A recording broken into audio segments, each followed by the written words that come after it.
Parabéns, Camila, força, é isso aí. Você não tem a doença, você está doente momentaneamente.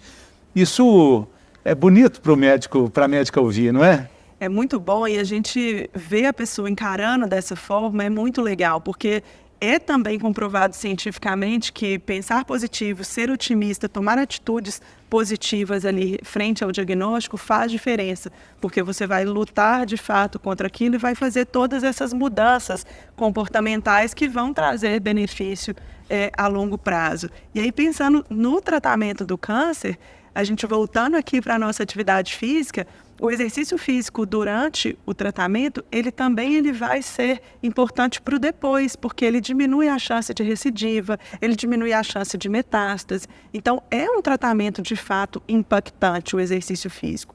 E depois que você se curou, né, que a gente espera que seja o próximo passo aí, que você consiga manter a atividade física, porque a atividade física ela é fundamental depois para que você não tenha uma recorrência do câncer, para manter a vigilância do câncer. Então, assim, é muito importante também o exercício ao longo da vida inteira.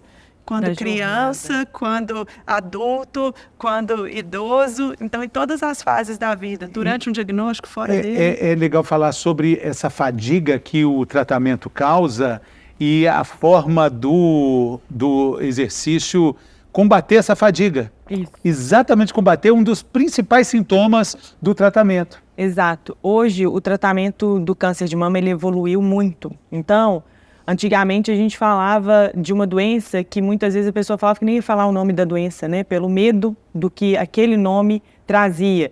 E vindo com esse nome, o câncer, ele já vinha com um peso muito grande que você não podia, acabou ali, né? Você não vai poder fazer uma sentença física, era uma sentença. Hoje, 90% das pacientes diagnosticadas com câncer de mama, elas vão sobreviver por mais de 5 anos. Então, isso claro que são trabalhos científicos, no mundo real a gente tem outras perspectivas e são perspectivas inclusive melhores ainda do que esse dado que já é muito relevante. E o que a gente tem hoje é que se a gente cuida bem, faz o exercício físico, a gente está alinhado numa melhora do tratamento, de aderir ao tratamento, a gente tem menos efeitos adversos. Então, a fadiga, quando a gente fala da evolução do tratamento oncológico, a gente fala muitas vezes de químio, radioterapia, terapia de bloqueio hormonal, tomar ali, né, o tamoxifeno ou qualquer outra terapia que a gente chama de inibidores de aromatase. Essas medicações, elas trazem muita fadiga. São terapias que a gente chama de sistêmicas, elas acabam gerando uma sarcopenia, que na medicina é um nome ali técnico, mas é a perda de massa magra. Então, se a gente está fazendo o exercício vinculado, ou seja, faz a quimioterapia para matar ali as células que estão sendo divididas, estão prejudicando, que é as células do câncer, e por outro lado você está estimulando a célula boa, que é a célula do músculo, né? E a gente está fazendo com que você tenha uma hipertrofia, não tenha essa perda, essa sarcopenia. Isso é muito relevante para a gente diminuir efeitos adversos. A própria Carla que acabou de dizer em relação à recorrência. Então, 40%, você consegue reduzir em 40% a recorrência do câncer. Então, assim, de mama, né, especificamente, e que é um dos cânceres mais estudados nesse cenário de exercício físico, quantos benefícios trazem, e se a gente fala ainda, quase 80% dos cânceres de mama são hormônio positivo, tem um receptor específico para hormônio, a gente tem ainda mais benefício com o exercício físico. Não que os outros não tenham, eles têm muito benefício, mas essa população especificamente, que são 80% dos cânceres de mama, ainda tem mais benefício. Então, o exercício está associado a uma melhora psicológica, uma melhora da fadiga, uma melhora da disposição, da adesão ao tratamento. Então, inequivocamente, ele é benéfico. Não, e disso aí não sobra nenhuma dúvida, né, doutora? Agora, quem está vendo a gente aqui, acompanhando essa nossa entrevista fantástica, pode estar pensando, não me convenci ainda. Eu acho chato ir para a academia, eu entendo o que elas estão falando, o que o Fernando está falando, mas não me convenci. O que a gente pode falar mais? A gente pode falar do movimento como atividade física, varrer a casa, a doutora está com um reloginho desses que marca passo, vira quadra de vôlei, faz café. Esses relógios hoje são muito inteligentes, né? E a marca dos 10 mil passos por dia vale como um parâmetro também, de vida sedentária ou não? Então, eu gosto muito de falar que qualquer movimento conta. É claro que se você, né, quer mais saúde, você ir atingindo passos, atingindo metas e cada vez alcançando, né, objetivos maiores, é excelente. Mas para quem é essa pessoa que a gente está tentando falar agora, que é aquela que não fui convencida, não gosto, não quero fazer exercício, qualquer coisa conta. Aquela pessoa que pega elevador na academia. E é isso. Não é um absurdo, pegar elevador na academia? Tem personal que pega. Personal. Olha, o que você está fazendo, meu amigo? No elevador? Ou você por aqui? Mas é isso. Então, é assim, é andar de escada, é evitar, tentar fazer mais trajetos a pé. O convite está aí, né? O convite está aí, é fácil. E qualquer coisa assim, você tá... mas é porque eu trabalho o dia inteiro sentado no computador. Você não tem 2 minutos para parar de tempos em tempos e levantar e dar uma volta ali em volta da sua mesa de trabalho? E aí, nisso, tem também um estudo muito legal que mostrou, chamado até de snack fitness, que são exercícios que você faz como se fossem snacks, como se fossem pequenos lanches ao longo do dia. Então, quem gosta ali de beliscar, em vez de beliscar a comida, belisca o exercício. E que ele traz benefício quase semelhante aos exercícios mais contínuos e tudo pensando em saúde, em prevenção.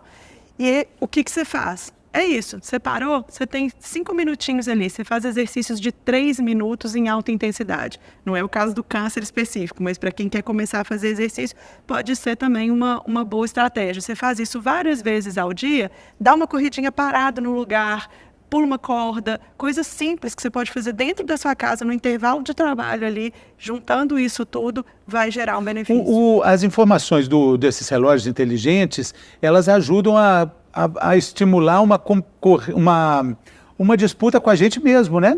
Isso. Hoje tem vários planos que a gente considera e às vezes a gente desafia alguns pacientes a fazer e tirar foto e mandar. Isso funciona muito. Então, desde alimentação, tirar foto do prato e às vezes... Os relógios marcam a caloria. Tá certo, pode não estar tão correto, tão assertiva a marcação, mas já dá uma ideia, sim, né? Já dá uma ideia. Então, eu brinco que tem paciente que fala, ela é fiscal, ela chega e pede o celular para ver tudo que você fez no relógio, porque tem um aplicativo. A senhora pede, doutora? Eu olho e a gente vê, seja igual o meu ou de outras, né? Outros wearables aí que a gente chama, né? De outros usáveis que marcam esses dados. E que isso faz diferença. O paciente sabe que quando ele vai chegar na consulta, nós vamos cobrar e nós estamos juntos nessa jornada justamente para a gente poder conseguir ganhar, que seja em passos, que seja em quilômetros. Não tem ponto específico, só pode ser com exercício aeróbico. Não, qualquer exercício físico vale. E é tão interessante, isso aqui já é um registro. Quem não tem esse relógio, o próprio celular, alguns celulares já registram os passos, mesmo sem o relógio. Então, isso também é uma forma da gente contabilizar, ver se nós estamos ficando muito parados, ou se a gente está tendo ali um movimento adequado. E acho interessante, uma coisa bem prática e de acesso a todos, teve uns estudos mais de vida aí, né, de comportamento de vida, que foi das Blue Zones, das zonas que as pessoas viviam mais. E era isso. A pessoa não necessariamente precisava de sair para fazer exercício físico. Hoje, esses 150 minutos semanais, 2 vezes de musculação, 3 vezes de aeróbico, pelo menos, isso foi pré-determinado para que as pessoas entendam, tenham um parâmetro para a gente começar a fazer alguma coisa. Mas, por outro lado, nós somos seres da natureza. Então, se a gente não tivesse hoje uma comunidade que é toda organizada como a gente tinha que fazer nossas coisas andando, movimentando, subindo em árvore, fazendo tudo o que deveria ser feito para a gente continuar tendo a nossa sobrevivência, correr de bicho. Então, isso não tem, né? E graças a Deus a gente não tem isso, mas a gente tem que usar essas informações pro nosso lado, justamente para entender que, às vezes, ir a pé à padaria, ir a pé ao supermercado, levar a sacolinha, fazer aqueles exercícios ali do cotidiano, subir uma escada, vou parar no andar de baixo, subir um andar de escada e depois vou mostrar que eu estou conseguindo fazer meus passos. Tudo isso conta, tudo isso é positivo. Limpar a casa, cuidar de planta, de jardim, qualquer coisa é interessante para você acrescentar. Eu quando estou arrumando casa, estou fazendo um movimento, eu vejo que eu estou sem relógio, eu falo, não está adiantando nada. Hoje tem isso também, né? Tem que colocar o relógio logo. Se não monitorizou, se não postou, não valeu. Não é quase como postar, né? Mas tem uma pesquisa muito interessante que eu li recentemente, assim, quando você troca o transporte particular pelo transporte público, inevitavelmente você coloca de 2 a 3 quilômetros por dia na sua vida, na sua rotina ali, de movimento. Sim. E isso de movimento. E isso faz toda a diferença. Isso realmente é comprovado que muda mortalidade, muda qualidade de vida, muda. Eu tento fazer sempre em São Paulo, né? Nos metrôs, eu troco a escada rolante pela escada fixa, que é um exercício. Ó, tem estações que tem 8, 9, 10 lances de escada, com muita inclinação. Outro dia eu estava subindo a escada e tinha um senhorzinho subindo de escada rolante normalzinha. Ele falou, ô moço, falou comigo, ô moço, você não anda de escada rolante, não? Você tem medo? Aí eu falei assim, eu ando, mas eu troco, tentando dar meu exemplo, eu troco pela escada, porque para fazer movimento. Ele falou, você tá com medo. Eu falei, não estou com medo, não, estou com outros medos. Meu medo é lá na frente, meu medo é de não ter saúde, de não ter funcionalidade. Mas então, é uma questão de hábito, e quando a gente fala de hábito, tem também um consenso. Quanto tempo a gente precisa de frequência para adquirir esse hábito, para finalmente falar, não, eu estou indo porque eu gosto, eu mudei, eu sou uma outra pessoa. Na visão que vocês têm de consultório, como é que isso acontece com o paciente? Quanto tempo? Isso tem até alguns estudos já falando também de quanto tempo a pessoa precisa para criar 3 meses, um hábito, que é o que falam aí mais ou menos. Mas eu acho que isso também é muito individual, né? É muito difícil a gente rotular, assim. Tem pessoas que 15 dias ali que elas já estão fazendo aquilo ali já entra na rotina, encaixa bem, ela gosta, né? Faz de um jeito que é prático, que é duradouro e ela consegue colocar. E tem outras que às vezes ficaram 3 meses fazendo e vão parar, mas é mais ou menos por aí. Então é importante, que eu acho que é uma coisa, é tentar fazer com que fique prático, para incluir na rotina, fazer com que fique rápido. Ontem mesmo a gente estava conversando sobre incluir natação, e aí até a gente foi almoçar com o pessoal, e aí a pessoa saiu de lá e falou comigo assim, fui convencida, vou começar a fazer natação. Eu falei, já ganhei meu dia, porque ela estava falando, pois é difícil fazer natação, porque aí você tem que ir. Para mulher é mais difícil, o negócio de cabelo. E aí tudo, aí ela falou, não, mas aí você pode ir já com a roupa por baixo, você pode já ir com o maiô por baixo. Tem que ser perto de casa. Tem que ser fácil de acesso. Tem que ter já uma rotina, assim. Aí até outra pessoa deu um depoimento, falou, eu faço natação nos dias que eu lavo o cabelo, porque aí já coincide essa mesma coisa. Minha academia é ótima. Onde é? No bairro Dom Cabral, ali perto da PUC. Aí você mora onde? No Anchieta, aqui para cima. Você não vai. Você não vai. Não vai, né? Tem que facilitar, tem que incluir na rotina o que você consegue fazer. E aí, esses 3 meses seria um parâmetro meio aceitável, até para a gente dar essa dica para quem está acompanhando. Segura a barra por 3 meses. Depois de 3 meses... Fica mais fácil. Vai virar rato de academia, não vai sair da lanchonete. 4 semanas já tem alguns estudos que mostram que 4 semanas já seria o mínimo aí para a gente começar a tentar entrar em rotina. Então, se for um exercício regular, 3 vezes na semana pelo menos, né, isso já faz com que a gente entre. Eu até brinco muito com os pacientes que o mais difícil é começar. Manter a rotina é mais fácil do que o começar. Então, o que precisa é iniciar. Claro. Então, iniciou hoje mesmo, vamos começar. Às vezes eu falo isso com o paciente, eu falo, mas dá para começar hoje? Eu falei, não, porque hoje, eu falei, não amanhã. Se você já não consegue hoje. Não, amanhã dá. Eu falei, então amanhã você vai começar, você tira uma foto, me manda, eu quero ver. Então, às vezes, uma coisa ali que a gente determina, né, assim, ajuda. A gente tem muito paciente aqui mesmo da instituição que às vezes fala assim, eu venho de ônibus. Aí eu falo, então tá bom. Então, isso é muito bom, porque como propriamente foi dito aí, né, assim, pegar um transporte público, isso acaba fazendo caminhada, porque o ônibus para um pouquinho mais distante aqui da entrada, então o paciente vem. E isso não são pacientes tão jovens, não. Esse paciente que eu estou me referindo exatamente, que ele gosta de vir sempre de ônibus, ele tem 86 anos e está em um tratamento. Que legal! Né? Então, é muito importante a gente também dar outros exemplos, porque você bem disse aí, uma pessoa subindo ao seu lado, o senhor estava subindo bem. Com medo, E eu já tive uma vez também, junto com a Mari Ferrão, fazendo uma reportagem no metrô e as pessoas pegando elevador. tudo bem, andar 8 lances de escada para pegar o elevadorzinho. Mas a gente tentava convencer as pessoas, falando assim, vamos lá de escada, eu vou com você. E a pessoa falava assim, não, eu paguei, eu quero pegar o elevador. Puxa, você não sabe o benefício de ter uma escada de graça aí para você, né? Você vai estar ganhando mais com isso. E uma coisa que a Patrícia tocou, que foi essa questão da idade, eu acho muito legal também falar que não tem idade para começar. Claro que quanto antes, mais benefício, mas hoje a gente também tem estudo mostrando que mesmo você começando a fazer exercício depois de 40, 50 anos, mesmo que você for sedentário, você vai conseguir alcançar algum benefício. E a partir de 4 semanas aí de exercício aeróbico, né, você já consegue aumentar a sua capacidade cardiorrespiratória. E hoje, capacidade cardiorrespiratória é o maior marcador de risco de prognóstico e de sobrevida.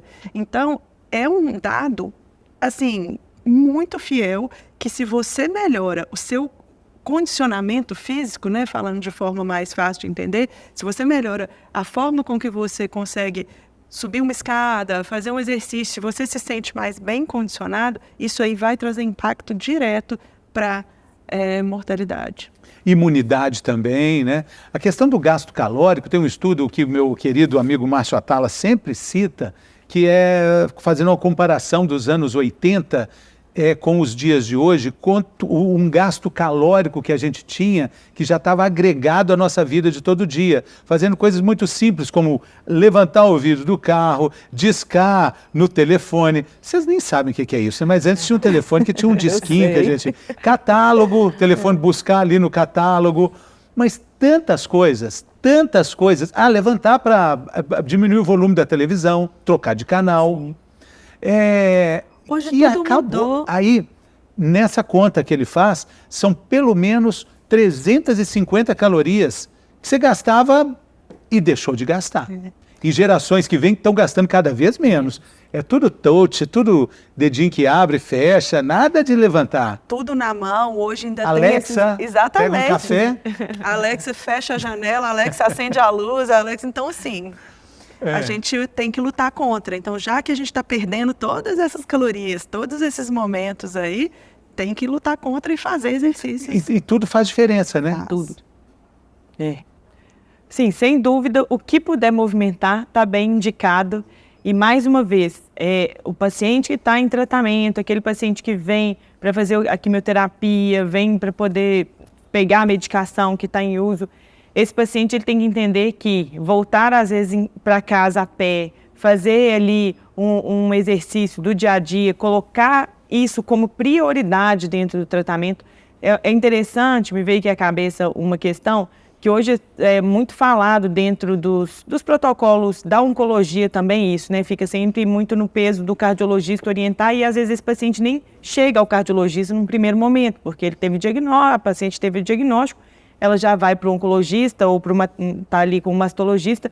Então, ter qualquer profissional da saúde que oriente, que prescreva, a gente falou da prescrição, que prescreva, o mastologista prescrevendo o exercício físico, o oncologista prescrevendo o exercício físico, isso sim impacta, isso sim modifica a adesão da paciente ao exercício físico. Então, não tem desculpa, acho que depois dessa conversa longa aqui, a gente tem que entender que o exercício físico ele é insubstituível e ele tem que ser encaixado aí em qualquer pequeno momento do dia a dia.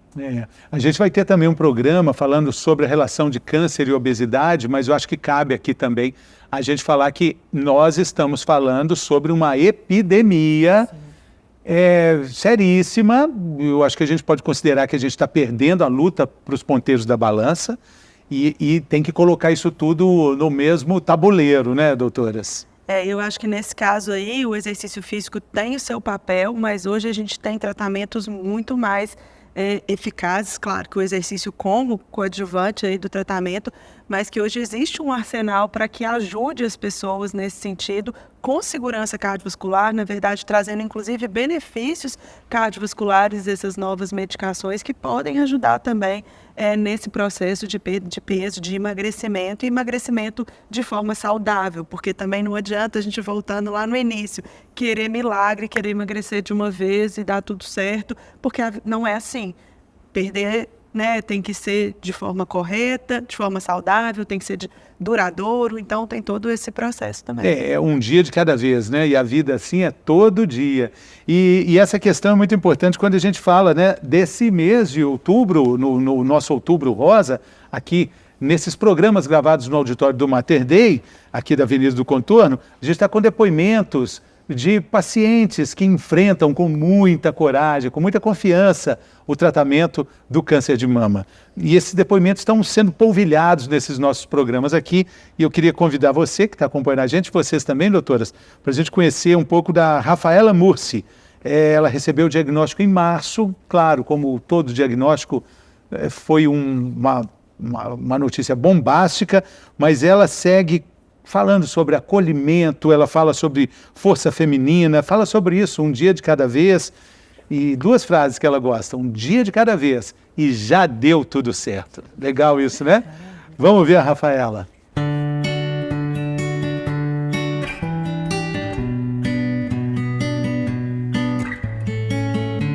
Meu nome é Rafaela, eu tenho 35 anos. Trabalho como analista comercial e eu recebi o diagnóstico este ano, março deste ano, março de 2024. Olha, graças a Deus a minha rede de apoio, ela é maravilhosa. Eles estiveram do meu lado sempre, principalmente nessa fase de quimioterapia, que é a fase mais difícil. Eu acho que eu nunca vi minha casa tão cheia. Pais, família, amigos, sempre com todo carinho, seja presencial, seja por mensagem. Então, eles sempre estiveram do meu lado. Os médicos também, os enfermeiros, sempre me tratando com muita paciência, com muita compreensão. Então, isso me ajudou muito, sabe? Me ajudou eles me deram força, me ajudou a não desistir, sabe? Me deram todo o apoio e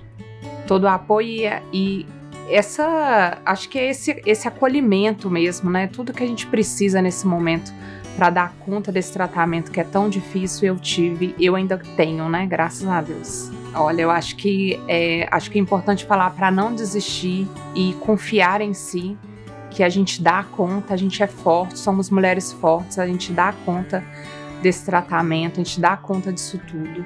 E eu queria muito falar para essas mulheres, para elas não desistirem. Eu falo que são 2 frases importantes que me seguem desde o começo do tratamento e que vão me seguir até o final, que é um dia de cada vez e que já deu tudo certo. Então, desde o começo já deu tudo certo e é um dia de cada vez. A gente vive um dia de cada vez. Vão ter dias mais fáceis, vão ter dias mais difíceis, mas é um dia de cada vez. E com essa rede de apoio, com pais, amigos, marido, a gente dá conta, sabe? A gente dá conta de seguir com esse tratamento, a gente reúne força, não sei de onde, mas a gente dá conta.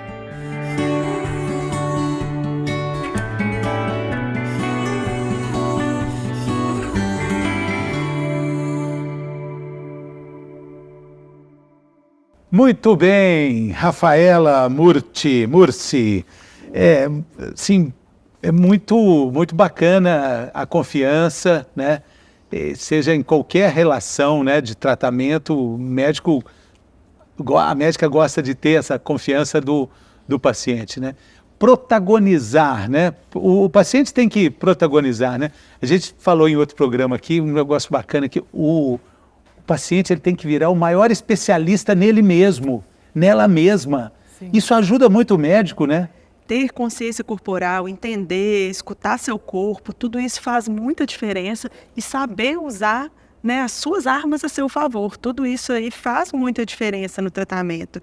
E eu lembrei de uma coisa aqui também que eu acho que é interessante a gente falar, porque às vezes são pessoas jovens que têm uma vida saudável, às vezes atletas. Eu já tive diagnósticos de câncer de corredores, maratonistas, e que aí falaram, minha vida acabou, eu nunca mais vou poder fazer atividade física e lembrar que é o contrário, assim, durante o tratamento do câncer, a gente vai precisar adaptar, a gente vai precisar fazer ajustes para que consiga continuar mantendo o exercício, mas que depois pode voltar à vida maravilhosamente bem. Eu tenho um caso de um atleta que é atleta de natação, de maratona aquática. Ele teve um câncer, tratou aqui com a gente, fez cirurgia, diminuiu, claro, os treinos, reduziu o exercício físico por um período, mas se manteve ativo durante todo o tempo, não parou de fazer exercício e depois voltou e ganhou medalha em mundial de maratona aquática junto com a Ana Marcela lá. Então, Ana Marcela, famosérrima. A Carla citou esse caso, eu acho que é tão interessante a gente dar outros exemplos também. Um caso que a gente compartilhou, um câncer de mama em homem, né? A gente tem que sempre lembrar também, já falando do Outubro Rosa, às vezes a gente fica muito restrito ao sexo feminino, mas sim, tem câncer de mama em homens, e a gente tinha um paciente que ele corria, fazia maratonas, era um atleta, vamos dizer assim, amador, mas que tinha um grande volume de exercício físico que ele fazia, e quando ele teve o diagnóstico do câncer de mama, isso foi muito difícil para ele, porque ele estava com uma maratona já no radar, e ele falou, para mim acabou porque eu não vou poder correr a minha maratona. Então, para mim não faz sentido, minha vida perdeu ali os objetivos, eu estava cuidando da minha saúde, cuidando de mim, pegando todas as energias que eu tinha para eu ser saudável, e agora eu descubro que eu tenho um câncer. Então, nesse momento, a gente uniu forças, uniu grandes especialistas para poder dar para ele um suporte para um tratamento com quimioterapia, com tratamento muito intenso. Claro que isso, né, igual a gente fala, não faça sozinho em casa, a gente tem que fazer com uma base de especialistas muito, que tenham uma experiência grande. Aqui a Carla como médica do esporte, eu como cardiologista que trabalho dentro da oncologia, né, sou cardio-oncologista. A gente foi alinhando com o personal, com a nutricionista e sim, uma semana depois da última quimioterapia dele, ele correu uma meia maratona. Não foi uma maratona, mas ele conseguiu correr uma meia maratona, que a gente Mas tá falando de isso, a 21 gente teve que adaptar, ele, claro, né, não fez o mesmo tempo que ele estava fazendo, não treinou no mesmo pace que ele treinava. Claro, a gente teve que adaptar, mas ele conseguiu continuar. Durante todo o tratamento, ele continuou correndo, ele não parou de correr hora nenhuma, e ele foi muito feliz. No final, assim, ele agradecia com uma felicidade que assim, eu não imaginava que eu ia continuar correndo durante todo o meu tratamento, e foi maravilhoso isso. E curou, tá aí hoje curado, correndo, maratonas, e isso é muito bom. E isso para ele virou apenas um exemplo de maior superação. Eu acho que o câncer passou na vida dele como exemplo que a gente não pode desistir, né? A gente não pode entregar as pontas, os pontos, né? Assim, a gente tem que, de fato, entender que, às vezes, na hora do diagnóstico, a gente está ali no início de uma ponte. A ponte vai passar, você vai chegar do outro lado da ponte. Pode ser um pouco ali, o caminho é um pouco, né, difícil, cada um sabe o peso que carrega, mas a partir do momento que você está perseverante, você conta com uma equipe, corre atrás de ter justamente, né, as pessoas ali que você escolheu para estar junto com você no tratamento, você pode sim fazer aí seus sonhos acontecerem e não anular a sua vida, os seus sonhos, já que a gente está falando de uma condição que hoje tem tratamento, o diagnóstico precoce acaba vislumbrando para a gente aí uma sobrevida muito maior, né? Então, é para reforçar isso, que não dá para a gente poder entregar desde a hora do diagnóstico e falar assim, agora eu tenho diagnóstico, não vou. Não, claro, é agora que você precisa, de fato, de juntar e unir todas as energias para que você passe por esse processo bem. E só um ponto importante, o câncer de mama nos homens representa 1% dos casos apenas, mas é preocupante porque não tem um rastreio, não tem uma prevenção, né? O homem não vai fazer a mamografia e por isso ele acaba sendo muito perigoso também, né? Quando acontece. Esse caso que a gente comentou foi bem interessante, porque foi numa consulta de rotina, ele fazendo as avaliações para a maratona, a gente estava ali programando todo o ciclo dele da maratona, pensando muito mais em performance do que qualquer outra coisa. E aí ele me falou, não tem um nódulozinho aqui, você acha que isso preocupa? E aí, na hora que eu palpei o nódulo, eu falei, nós vamos ter que fazer um exame aí para avaliar. Aí fizemos, ultrassom, e aí foi lá para oncologia, e foi toda essa história que a gente contou, que foi uma história Sim. no fim das contas, com um final muito feliz. Bom, então, doutora Carla, doutora Patrícia, duas Tavares, filhas do doutor Tavares, também cardiologista, orgulho da família, três corações, né? Muito obrigado, sucesso para vocês na jornada, sucesso aí com as seleções aquáticas, sucesso com os pacientes oncológicos, boas notícias para todos, na medida do possível. Muito obrigado, viu, gente? Até a próxima. Nós que agradecemos, foi ótimo. Muito obrigado também você pela sua companhia. Acompanhe os programas gravados aqui no auditório do Hospital Mater Dei, da Avenida do Contorno, todos falando sobre prevenção, cuidado, informação útil sobre saúde e qualidade de vida. Até a próxima.